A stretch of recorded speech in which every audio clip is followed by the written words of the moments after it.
demás. Esos son los aspectos por el lado del autor, por el lado del contorno. Pero también hay otros problemas, diría, técnicos,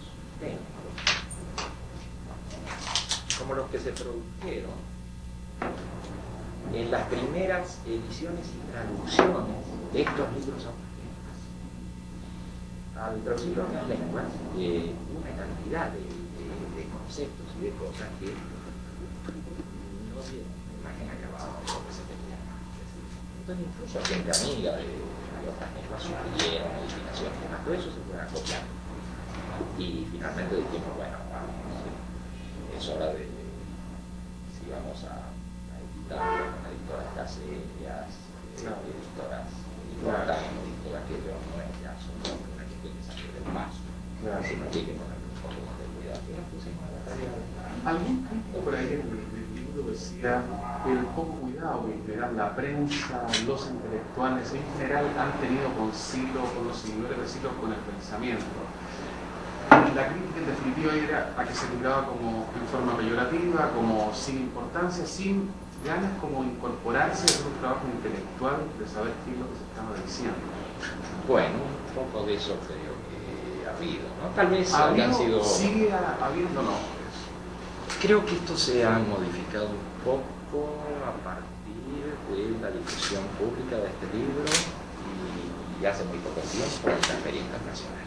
Creo que a partir de ese momento las cosas han cambiado porque efectivamente los intelectuales del medio literario han puesto más atención sobre esto. Pero también creo que ha sido un poco una falta nuestra. Es decir, nosotros al no ser especialistas en esta materia no le hemos dado difusión adecuada, no hemos tocado los puntos que hay que tocar, es decir, las reglas de juego que tiene toda sociedad, ¿no es cierto? Entonces también hay, yo creo que una carencia por parte nuestra, no hemos seguido los canales habituales, no lo hemos hecho del modo que hay que hacerlo. ¿Y por qué la decisión ahora de una incorporación a esas reglas? La comunidad decía también el libro que está extendida de acá en 5 continentes, 42 países. Ahí también porque existe una... La comunidad fue la primera institución como tal, es decir, debidamente legalizada y todo aquello, porque la comunidad antes eran simplemente grupos de estudio informales. Entonces, como sucede con estos grupos cuando se están gestando, pues pasa de todo. Una vez que se formalizó la comunidad, que la personería jurídica, que se encuadró y todo aquello, empezó a hacer su desarrollo, creó sus departamentos, incluso de la comunidad salieron ciertas corrientes políticas. Y hoy la comunidad, aunque sea una estructura muy pequeña, es una estructura muy sólida de gente que estudia y todo eso. De manera que muchas cosas se han asentado y quiere hacer las cosas bien, quiere hacer trabajos serios y ubicar profesionales que estén en una tónica similar a la nuestra y bueno, salir un poco de la etapa artesanal para entrar en una etapa más sólida. Eso de alguna forma implica, yo noté alguna cosa, ascender en escala social y acercarnos al poder a toda costa. El tratado puede parecer muy duro ese a toda costa. No lo quiero plantear así, pero sí lo quiero plantear a propósito de la misma respuesta anterior, que en esta ya segunda dimensión de asentamiento, de importancia y tal, quiere decir entonces que de alguna forma hay que acercarse al poder como toda persona, digamos, que piense crear un movimiento y se lo crea realmente. Claro, yo creo que sobre todo nos estamos planteando muy seriamente hacer potable lo que pueda ser potable para las instituciones establecidas. Lo que no es potable será motivo de confrontación y motivo de discusión. Bueno, ahí está el cambio social, ahí está el cambio de la experiencia en todos los campos, aún en el campo literario. Pero todo aquello que pueda ser potable, ¿para qué interferirlo con cuestiones secundarias? Por cuestiones de forma, por cuestiones a veces de procedimientos erróneos. Entonces, todo aquello que pueda ser potable, bueno, eludir todo esto para llegar a los círculos que corresponde llegar. Y lo que no sea potable será útil. Y en ese sentido, un partido político totalmente natural y razonable, digamos. Me parece que es muy razonable, además es una vía totalmente institucional, una vía correctamente encuadrada. Claro. Acá se dice que el Partido Humanista, por ejemplo, tiene razones con usted en algún nivel, ¿no? Sí. ¿Cuáles son los niveles de la yo creo que ideológicamente, y no creo que esto sea un exceso de mi parte, yo creo que hay algún tipo de aporte hecho en materia ideológica en general, no en materia de implementación de prácticas, claro. Pero creo que algún aporte hecho. De todas formas, el Partido Humanista deriva de esa institución que antes conversábamos, es la gente inicial que comenzó a dar sus pasos en política y a formarse también la actividad política, de ahí que también se haya cometido mucho error. No, claro. Si hubiera sido desprendimiento de otros partidos, ya la gente viene armada en ese ministerio. Pero bueno, al desprenderse de esta institución, el Partido Humanista inicia, lanza sus bases, sus plataformas, sus grandes planteos ideológicos en base a esta concepción del mundo que nosotros tenemos. ¿Quiénes son los grandes despiertos?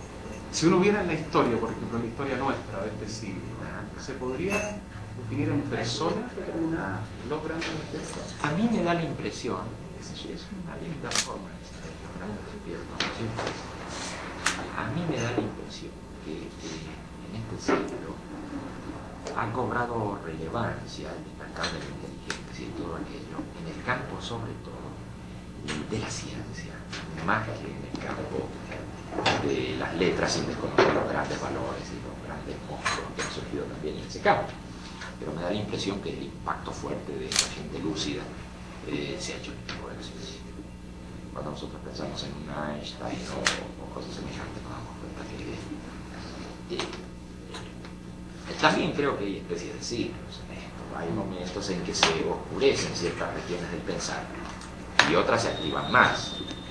Algunas personas por ahí andan diciendo que no hay nivel, que se ha perdido vuelo en la filosofía, que se ha perdido vuelo en el arte.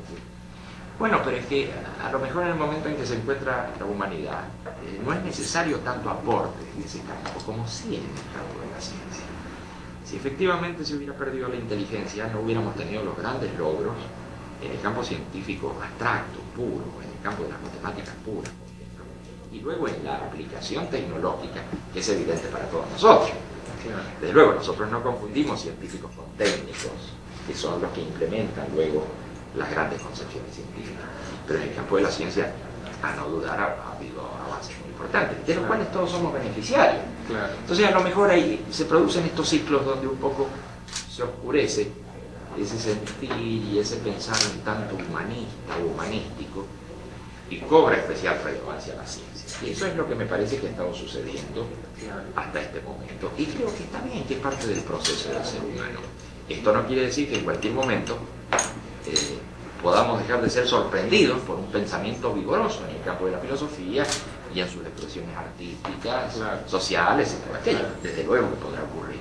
Me da la impresión que hemos transitado por esta etapa. Donde a mí me cuesta ver... Entonces, perdón, para redondear la idea y frente a la pregunta, yo creo que estos grandes despiertos los hemos visto actuar, sobre todo en el campo de la ciencia, en los últimos años.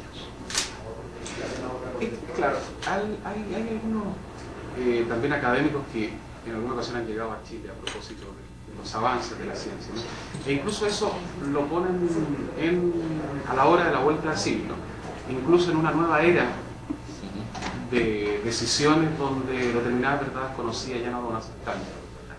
Y un poco el influjo quizás de todos los cambios del siglo que también tienen como rompimientos duros con respecto a la vida anterioridad. Y eso, hay sectores también que lo relacionan, especialmente el pensamiento neoconservador, o sea, el de Ventilaoria y todo eso, muy preocupado de la cosa cuántica, de la ciencia, lo vinculan también con un cambio de siglo donde la democracia como tal ya va a empezar a tener, no va a ser, digamos, el mecanismo a seguir. Yo no sé el pensamiento con respecto a la democracia. Es posible.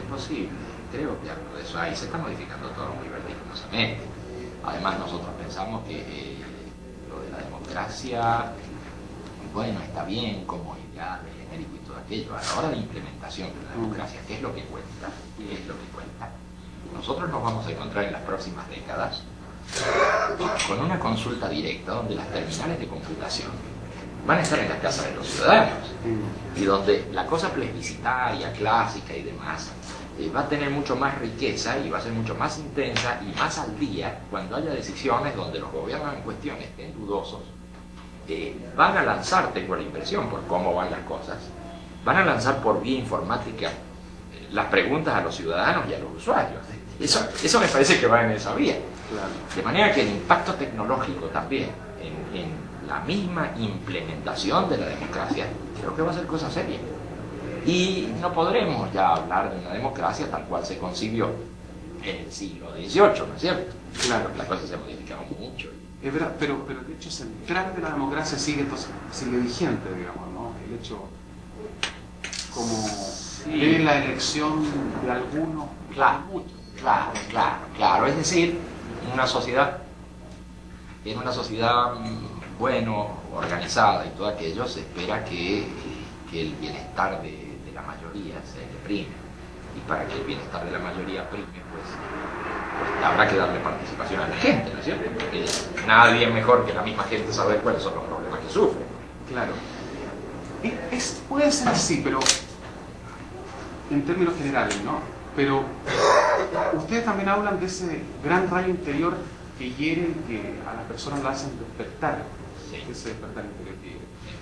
De alguna forma, las personas que no están en esa categoría, que no están despiertos, por así decirlo, yo no sé cómo la aprecian ustedes. No la aprecian en un sentido inferior, digamos, no como ser humano, ¿no? Claro. Pero sí es como la gran labor hacia esa persona. Claro. Sí. Me parece que sobre ese particular se puede encarar el tema desde distintos ángulos. Yo lo encararía desde el punto de vista de la información. Es decir, es a todas luces evidente que quien no cuenta con suficiente información, también por ese hecho, tiene condicionadas sus respuestas hacia el mundo. Está condicionada en sus decisiones, justamente por falta de opción. Entonces, si nosotros decimos que está viviendo una situación manipulada y distorsionada, decimos que se encuentra en una situación un tanto de sueño. No está suficientemente esclarecido como para poder optar. Entonces, es una forma de encararlo, este tema del despertar o del sueño y todo esto. De manera que todo lo que sea información libre, información abierta, presentación cristalina y transparente de los procedimientos, no solo en lo que hace al gobierno, sino en lo que hace a los procedimientos que comienzan con la educación de los niños y comienzan en la misma familia, creo que contribuyen al despertar de la gente, al aumento de sus opciones, de sus posibilidades. Creo que contribuyen al despertar de la gente. Hoy estamos en un momento muy conflictivo, sobre todo en América Latina, y me da la impresión de que no se ha trabajado lo suficientemente bien como para que la gente tenga libertad de opción, y que esta falla de la libertad de opción es anterior todavía porque no se ha esclarecido suficientemente a la gente sobre las grandes cuestiones. De manera que cuando hablamos de democracia, enhorabuena, la gente debe elegir y debe elegir lo que le parece que corresponde, pero también hay una tarea previa de esclarecimiento de la gente. La gente tiene que tener conocimiento de lo que pasa para poder elegir. Si por ejemplo existe un pensamiento o un planteo político que sería muy bien aceptado por la gente, que daría respuestas adecuadas a la gente, a sus interrogantes fundamentales, pero bueno, este planteo político no llega a la gente, es desconocida por ella. Entonces hay una falencia ahí que habrá que ver cuál es la forma de corregirla. Pero sí, a ustedes lo han atacado mucho. Demasiado, realmente, ¿no? Sí. Porque yo siempre he escuchado gente que de repente acusa que son marxistas. Ya la izquierda lo acusa a su vez de no estar al tanto como se debiera de los procesos sociales y avanzando en la contingencia diaria, etcétera, etcétera.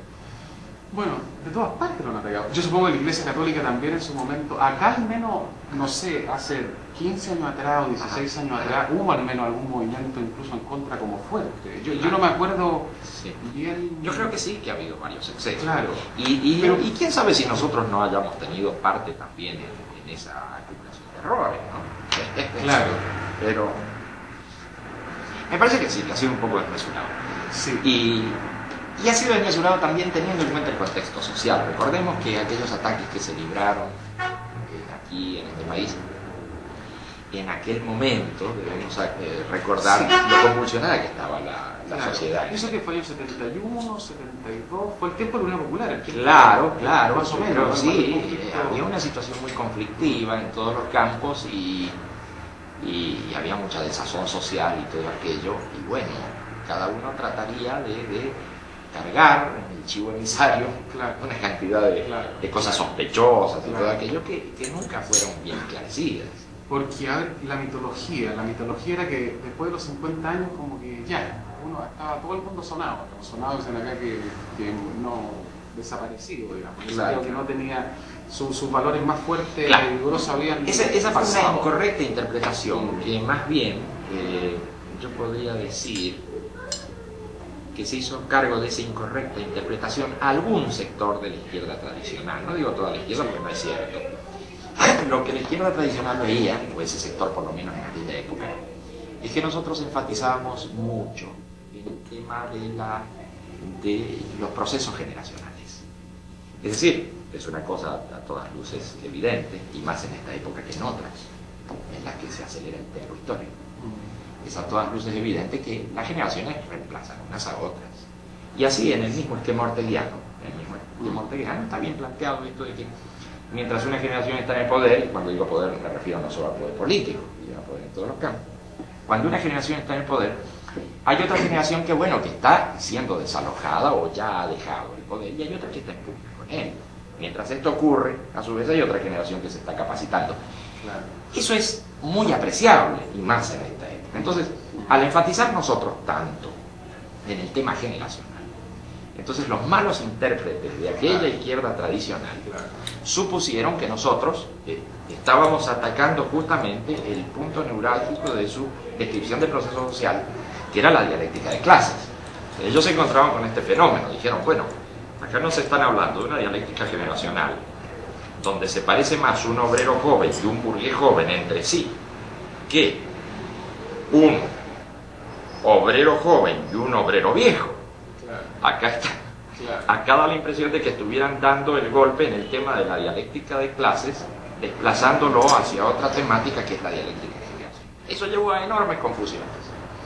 Y entonces, claro, ya a nivel panfletario, se llegó a decir que, bueno, acá había que suprimir a los viejos o algo por el estilo. Sí, claro. Bueno, eso es a nivel panfletario y eso... Claro. Pero yo creo que el núcleo está donde digo. El núcleo de la discusión ideológica está ahí. Ahora, en ese tiempo en Chile la situación fue tan dura como para expulsar a algunas personas de acá, yo no sé.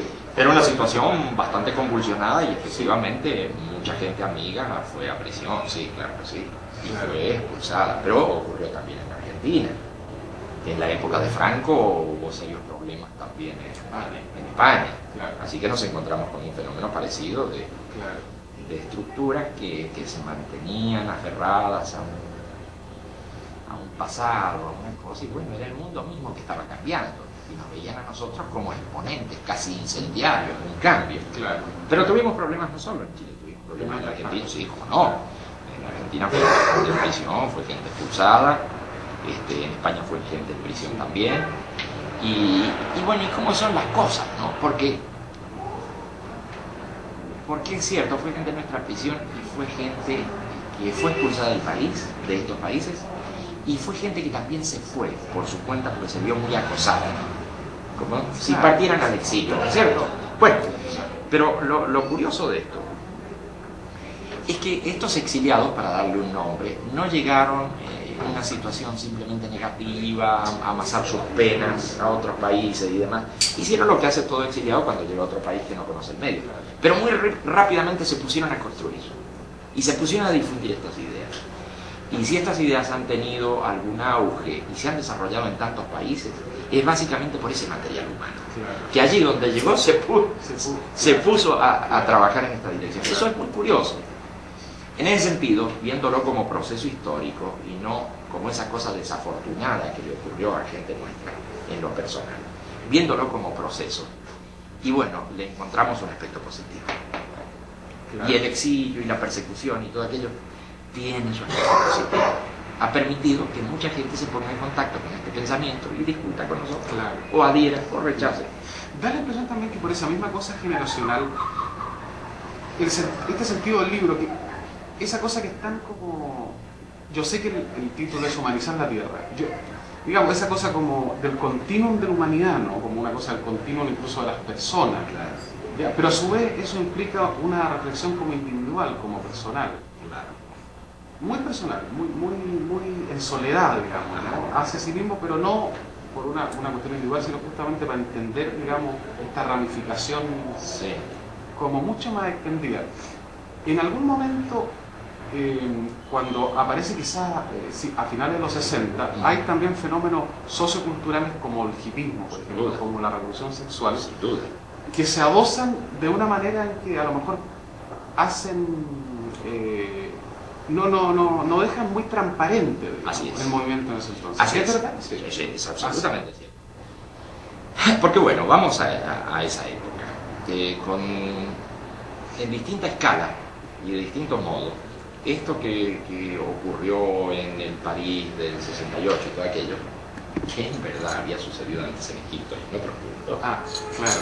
En verdad había Incluso acá, incluso en Valparaíso. Claro, que en verdad habían ocurrido estas cosas. Claro. Bueno, de algún modo podemos decir que fue la sincronización de una generación que se sincronizó precisamente en una ola contestataria, y digo contestataria porque aparte de formular críticas al sistema, en verdad que no propusieron ninguna otra cosa, bueno, ningún otro modelo, bien.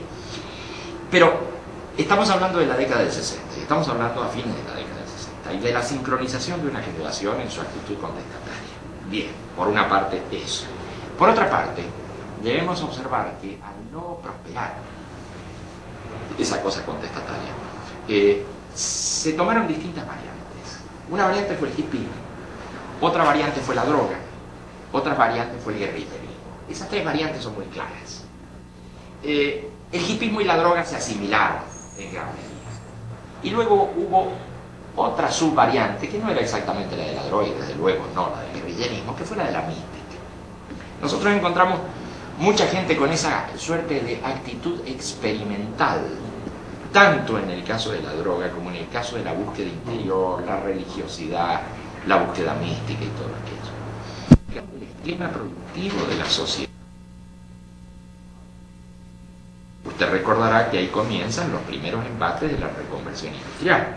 Esa reconversión industrial en aquel momento deja a muchísima gente joven sin trabajo y sin oportunidades. Y claro, frente a un futuro que se hace sumamente negro, oscuro, porque no saben cómo va a derivar. Después, efectivamente, los europeos lograron esa reconversión industrial. Y si hoy tenemos desocupación en Europa, y que son varios millones los desocupados, también tenemos seguros de desempleo, también tenemos... Bueno, pero en aquel momento esa nueva generación se encontraba con que entraba, por ejemplo, en la universidad y no sabía qué iba a pasar al día siguiente. Es un poco lo que hoy nos ocurre en Latinoamérica, lo que ocurrió en aquel momento. Entonces ahí hubo también componentes sociales importantes que predispusieron a esta marginación de esta nueva generación. Esta nueva generación reaccionó y no tuvo la respuesta adecuada, además no proponía nuevos modelos. Entonces se produjo un efecto de rebote y tomaron esas vías que terminaron catastróficamente. Bueno, yo no sé si es ocioso hablar de cómo veo esta cuestión general que ocurrió en aquella época. Pero era una época, claro, era una época muy revoltijada. Entonces se producían trasvasijes, idas y vueltas, eran como electrones libres, de gente que en ocasiones eran hippies, que por ahí tenían ideas guerrilleristas, que en ocasiones querían irse al Tíbet. Se produjo todo un traslado. Y desde luego también nuestros grupos de estudio también fueron muy atractivos para mucha gente que probablemente haya tomado contactos con ellos y haya quedado ahí, u otros que hayan tomado contacto y hayan rebotado en otra dirección. Eso es perfectamente posible, porque había una gran comunicación generacional, la había. Así que no sé si está de más toda esta vuelta que doy sobre el tema, pero... Sí, no, pero yo no, claro, en ese caso, entonces, digamos, la coherencia posterior es, después del tiempo, en otra circunstancia histórica, está el libro, está también un lanzamiento más importante, en más profundidad, y probablemente con un aparataje también como más sólido. Sin duda. Y eso también incorporado, acá por ejemplo está el Partido Humanista, a lo mejor hay otros partidos en otros países. Sí, como no. Sí. Pero de repente, justamente para... Es un problema con el poder, digamos, ¿no? Sí. Claro, porque los partidos políticos usualmente discuten que uno y otro estén en el poder, pero no cuestionan el poder. Exacto. Claro, acá no se cuestiona el poder. Claro. Todo, Claro. pero todo este sentido generacional, de alguna forma, si había algo que lo vinculaba el sentido del poder, digamos, del sentido... Claro, porque... pero ustedes, a lo que yo me perdón, ahora, ¿lo van a cuestionar? ¿No lo van a cuestionar? ¿Se van a incorporar a los códigos que hay acá como partido político? Por ejemplo, si lo puede ser elegido diputado, por ejemplo... Claro, ¿se podría puede? ser elegido en mi país de origen, ¿no es Sí. cierto? Pienso que podría, no hay ningún impedimento formal, Claro. ni real externo para que Claro. yo fuera candidato, participara activamente en política. El tema es otro. El tema es que creo muy verdaderamente que para actuar en política hay que tener ciertas condiciones de político y hay que tener una real vocación, pues si no vamos a continuar haciendo lo que se ha hecho hasta ahora, donde hay una cantidad de políticos que uno detecta que no tienen tal vocación. Entonces, ¿qué haría yo en la cosa política? Tendría que tener un lenguaje adecuado, una comunicación fácil con la gente, una comprensión de los fenómenos concretos, prácticos e inmediatos. Y tendría que tener, sobre todo, mucho gusto por ese tipo de actividad. Bueno, no tengo ningún gusto por ese tipo de actividad. Ahí hay un problema. Está bien. Hay un problema. Pero, esos son como los códigos del cambio social de repente que hay en Occidente. Claro. Acá. Claro. Hay probablemente cosas, yo no conozco ni soy para nada un experto, pero cosas orientales en el sentido de la mirada interna, a lo mejor cosas del budismo, no sé, cosas... No lo sé, debe haberlo, digamos, ¿no? Pero ¿cómo eso, Yo creo que... incorporarlo a un cambio, Ajá. a humanizar la tierra, a cambiar las conductas, a cambiar las personas, Ajá. a realmente efectuar un cambio así, si no es a través Del cambio político y del cambio de poder. Eso, ahí- Estoy totalmente de acuerdo en que hay que hacerlo. Vale. Estoy totalmente de acuerdo en que hay que hacerlo y en la comunidad siempre, si bien es cierto se dejó muy claro y sigue siendo claro hasta hoy, de que la comunidad no es una institución ni política ni religiosa, siempre ha animado a la gente Claro. hacia el mundo de la actividad política. Es más, cuando no se derivaron todavía esos organismos políticos que hoy conocemos de la comunidad, muchísima gente participaba en partidos. Claro. Y los que no participaban en partidos siempre se los invitaba a lanzarse hacia la actividad política. Eso ha sido una tendencia desde siempre. El lanzamiento hacia la actividad política y hacia aquello que usted cree que debe ser transformado, transfórmelo. Y si usted está en un partido o está en otro, desde allí humanice a su partido. Claro. Y con eso ganamos, ¿no? Siempre se ha estado Y la gran diferencia ahora en Chile es que hay un partido, que es el Partido Humanista en ese Claro. sentido. Ya, no es la Claro, necesidad claro. realmente de incorporación, sino Claro, que puede existir. claro, y yo creo que está muy bien, que están haciendo su desarrollo, como en distintas partes donde están estos partidos. Claro. Hay corrientes verdes muy vigorosas en Europa y en América Latina, ¿Tienen que ustedes también, relación que también con los derivan, partidos que verdes? también derivan de la comunidad. Y hay relaciones a veces amistosas y a veces no tanto con los verdes europeos. Por Claro. ejemplo, ahora hay un conflicto que está muy fuerte, muy al rojo entre estos Sí. entre estos verdes que tienen que ver con este pensamiento y los verdes, por darle un nombre, los verdes oficiales, y se refiere al problema de Latinoamérica. Acá hay una discusión que en realidad no se produce en América Latina, se produce en Europa. Los nuestros muy claramente han expuesto a los verdes europeos que no se puede sostener esa postura de que porque en Europa la industrialización trajo consigo innumerables problemas ecológicos, acá hay que hacer una especie de cerco en América Latina a fin de que ésta no se industrialice. Los nuestros han sostenido, y la discusión sigue, y espero que se resolverá de algún modo, acá en América Latina lo más importante son las fuentes de trabajo para la gente de nuestros pueblos. Acá hay que tener en cuenta los errores que se cometió en Europa en el proceso de industrialización forzada, en donde terminaron las chimeneas de las fábricas metidas en el medio de la ciudad. Claro. Acá tenemos mucho espacio, acá no es la misma situación de los pequeños países de América, de Europa, y acá, aprovechando los errores cometidos por Europa en su proceso de industrialización, hay que acometer seriamente este asunto de la industrialización en polos de desarrollo, sin que este desarrollo industrial ponga en peligro la salud, no solo de los operarios, sino de las ciudades o de los centros poblados aledaños.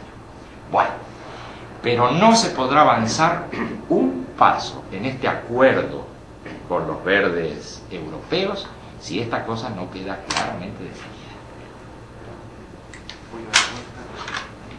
No sé si estoy respondiendo bien, pero es lo que realmente está ocurriendo en este momento. Y está ocurriendo eso. En América Latina lo que se necesita, pero urgentemente, es un proceso de desarrollo industrial. Que bueno, habrá que cuidar para que todos estos fenómenos de producción y todo aquello ¿Y es una discusión seria la que hay. No, ¿y cómo así Mario Rodríguez, ¿no? Mario Rodríguez, en un momento determinado, no sé, en Mendoza, Chacras de Coria, ¿no? Chacras de Coria, sigue viviendo ahí. Sí, como no. En un momento determinado piensa esto, siente esto y acomete una tarea de envergadura. Este es un largo proceso, pero yo a los 18 años o así tomé mi motito, hice mis pequeñas incursiones al norte del país y luego recorrí bastante América Latina, un poco a dedo, un poco, y bueno, me encontré con realidades muy tristes, ¿no? Entonces no se trata solo de un pensador aislado que se encierra en una cueva y saca sus conclusiones, se trata de mucho contacto humano. Así que lo que pueda haber pasado con el desarrollo de este pensamiento tiene que ver más de lo que se piensa con el contacto humano.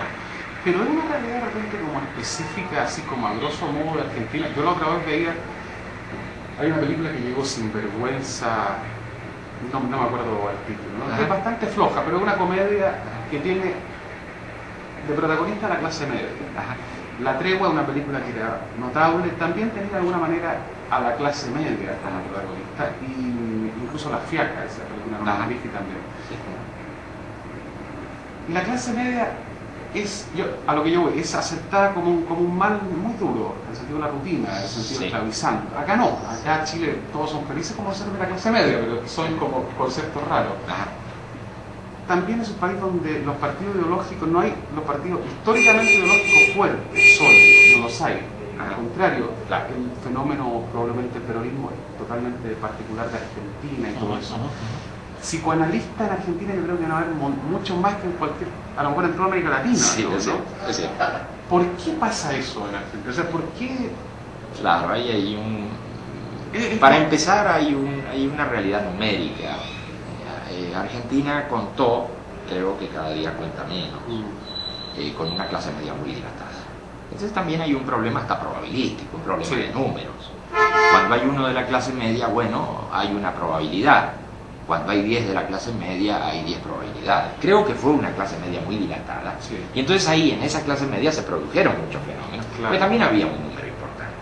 Ahora la clase media se ha ido pauperizando, y ese hecho de su pauperización creciente también la ha colocado en una inestabilidad, en una situación de búsqueda, en una situación de fracaso migrante, y todo aquello que creo que si bien es cierto, es catastrófico, es muy lamentable también para lo que le sucede a la gente, de carne y hueso, creo que también este cambio que se está produciendo en la estratificación va a dar lugar a nuevas ideas y a reformulación. Porque ustedes en Argentina no han podido incorporar un partido político, por ejemplo. Se ha cumplido con todas las formalidades, pero no... ¿Cómo se llama?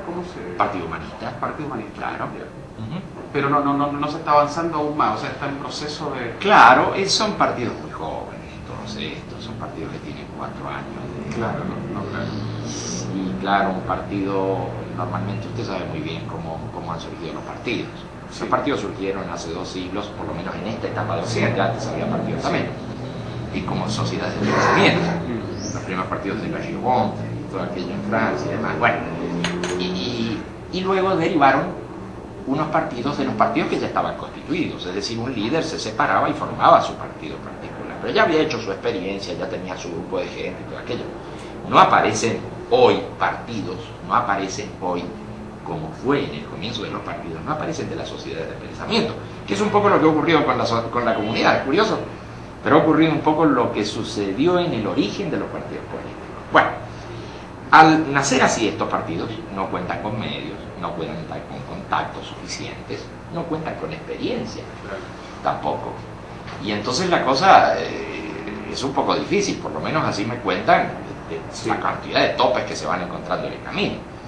Pero bueno, también van creciendo en edad, estos miembros que de comienzo eran muy jóvenes, van logrando contactos, experiencias, haciendo sus propuestas y demás, y empiezan a navegar a su manera.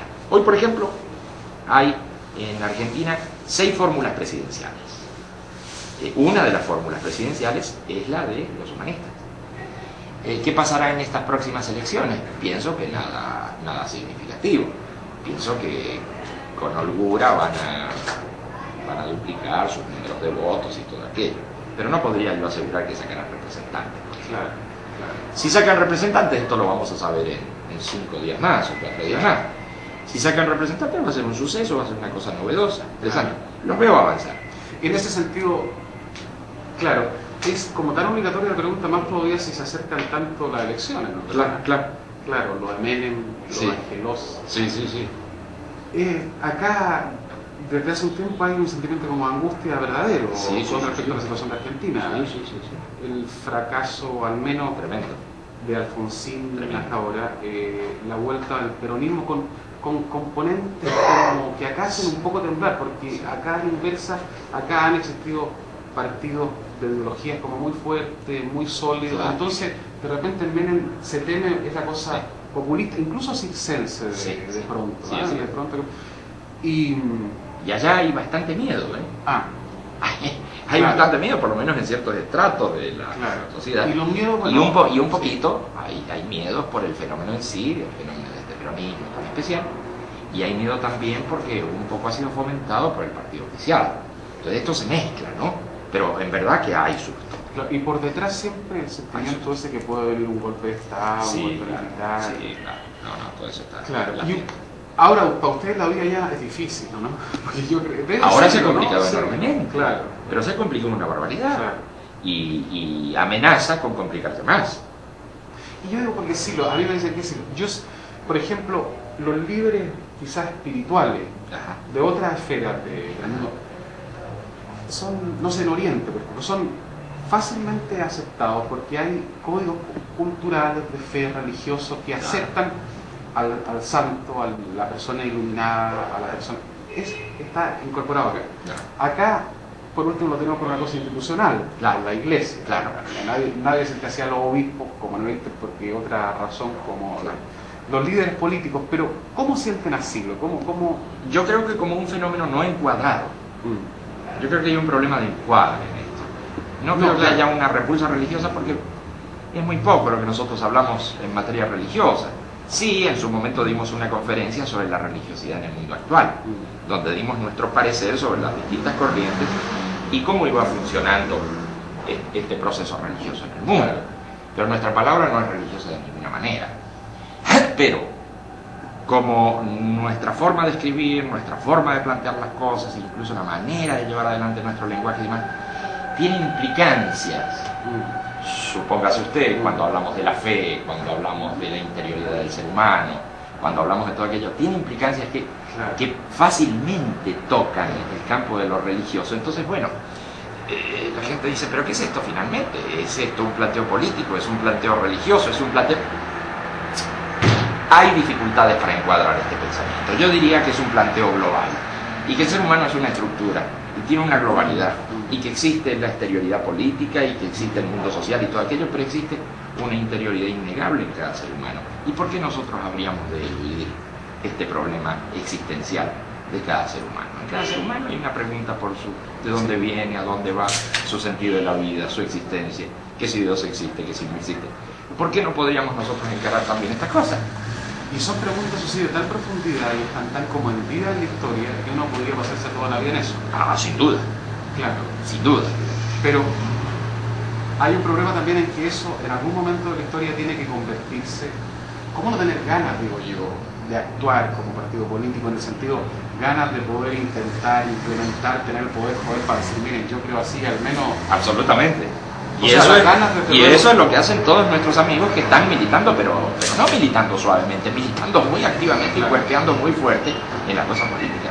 Tienen ganas de un cambio, y tienen ganas de que haya libertad para la gente, y tienen ganas de que la gente esté informada y tenga opciones para poder decidir.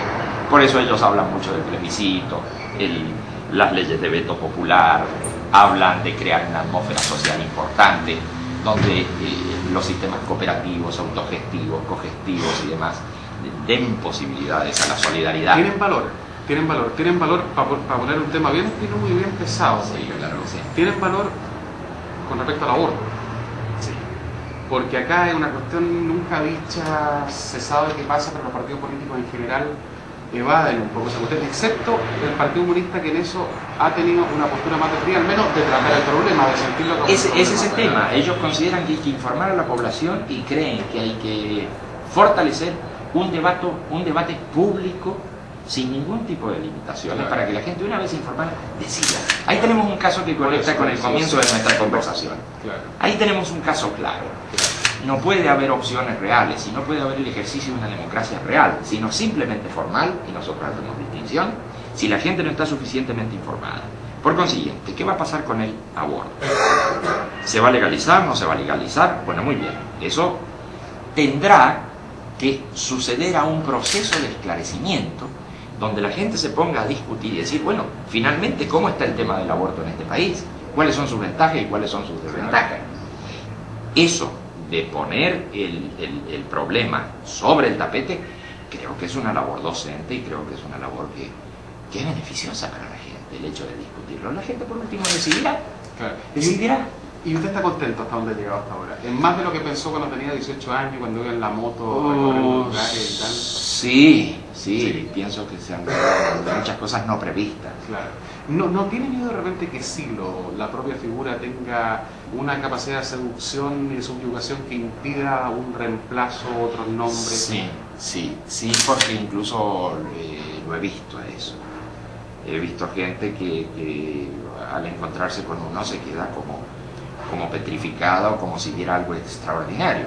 Y me doy cuenta que eso es producto de la propaganda o de la difusión o de cosas que le han contado esa gente.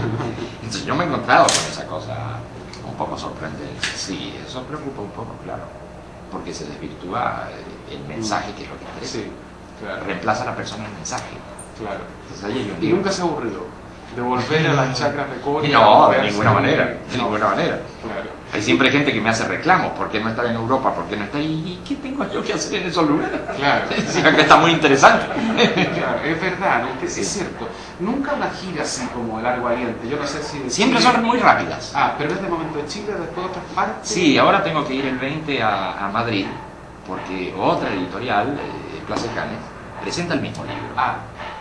Y bueno, y entonces como se hace en la Feria de Madrid, sí, claro.